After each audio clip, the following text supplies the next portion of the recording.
Dizi Kodları kanalına hoş geldiniz. Bugün Uzak Şehir dizisinin yeni bölümünü analiz edeceğiz. Analize geçmeden önce Alya artık mutlu olsun ve hiç üzülmesin diyorsanız, aşağıdan videoyu beğenin bakalım kaç kişi Alya'nın mutlu olmasını istiyor. Sayımızı görelim. Şimdi hazırsanız yeni bölüm analizine başlayalım. Uzak Şehir yeni bölümde Mayne'nin Alya'dan intikam almak için attığı adımlar onu daha da büyük bir çıkmaza sürüklerken hem kendi hayatını hem de bebeğini tehlikeye atması gelecek bölümde işlerin çok daha karışacağını gösteriyor. Alya her şeye rağmen Mayne'ye yardım etmeye çalışsa da artık dayanma gücü azalıyor ve zor bir kararın eşiğinde kalıyor. Cihan, Alya'nın vereceği karara güvense de sadakatin destek olmaması büyük bir çatışmayı beraberinde getiriyor. Mayne'nin durumu ağırlaşırken Ecmel'in hamleleri iyice sertleşiyor ve onun elindeki kozları kullanmaya başlaması yeni bir savaşın fitilini ateşliyor. Nare ise Ecmel'in baskısı altında daha fazla sıkışıyor, Şahin'e her şeyi anlatamaması pişmanlık ve suçluluk duygusunu artırıyor. Şahin'in ona güvenip önemli bir sırrı paylaşması ise beklenmedik sonuçlar doğuracak. Çünkü bu sır kimin hayatını değiştirecek belli değil. Cihan ise bir yandan sevdiklerini korumaya çalışırken, bir yandan da hiç beklemediği bir gerçekle yüzleşmek zorunda kalıyor.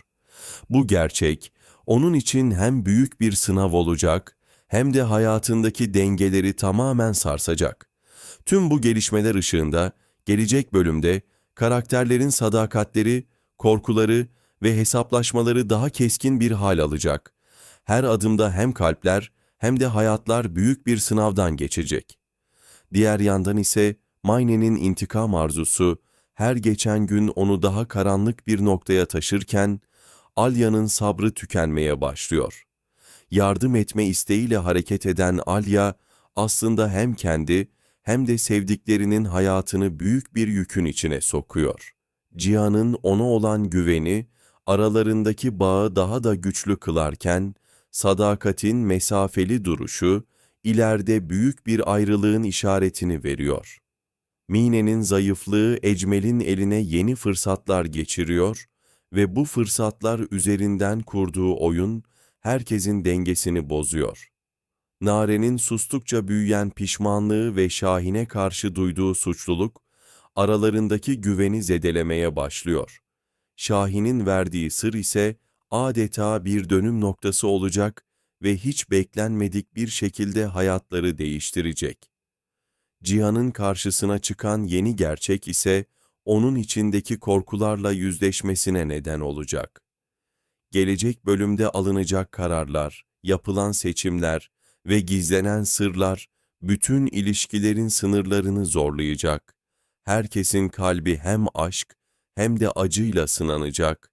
Diğer yandan ise dizimizde Mayne'nin Alya'ya karşı beslediği öfke ve intikam duygusu artık kontrol edilemez bir hal alıyor. Onun attığı her adım aslında kendisini çıkmazın içine sürüklüyor ve bu çıkmazdan kurtulmaya çalıştıkça daha da derine batıyor.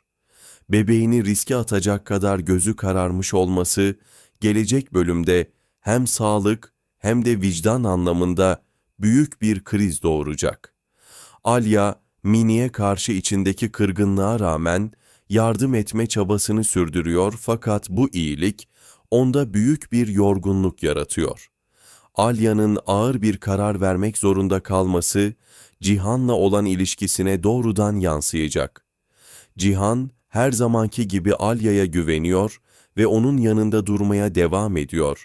Ancak sadakatin onlara destek olmaması, aralarındaki birlikteliği sarsacak, yeni çatışmaların kapısını açacak. Ecmel ise tüm bu karmaşanın en tehlikeli figürü haline geliyor. Mine'nin zayıf noktalarını kullanarak kendine yeni kozlar yaratıyor ve bu kozları ileride daha sert hamlelerle ortaya koyacak. Onun bu hırsı sadece Mayne'yi değil, Alya'yı ve Cihan'ı da içine çekecek büyük bir hesaplaşmanın habercisi olacak. Nare ise Ecmel'in baskısıyla köşeye sıkışmış durumda. Şahin'e her şeyi anlatamaması içinde büyüyen bir utanca dönüşüyor. Bu utanç ve pişmanlık onun sessizliğini ağırlaştırıyor. İlişkilerinde onarılması zor bir kırık bırakıyor.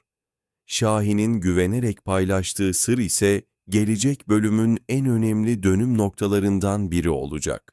Çünkü bu sır açığa çıktığında sadece bir kişinin değil, birden fazla kişinin kaderi değişecek.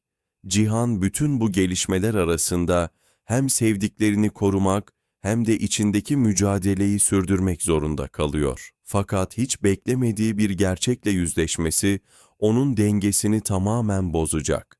Bu gerçek karşısında nasıl ayakta kalacağı, nasıl bir yol seçeceği hem kendi hayatı hem de çevresindekiler için belirleyici olacak. Önümüzdeki bölümde herkesin kendi sınırlarıyla yüzleştiği, sırların açığa çıkmaya başladığı ve sadakatin gerçek anlamda sınandığı bir hikaye izlenecek.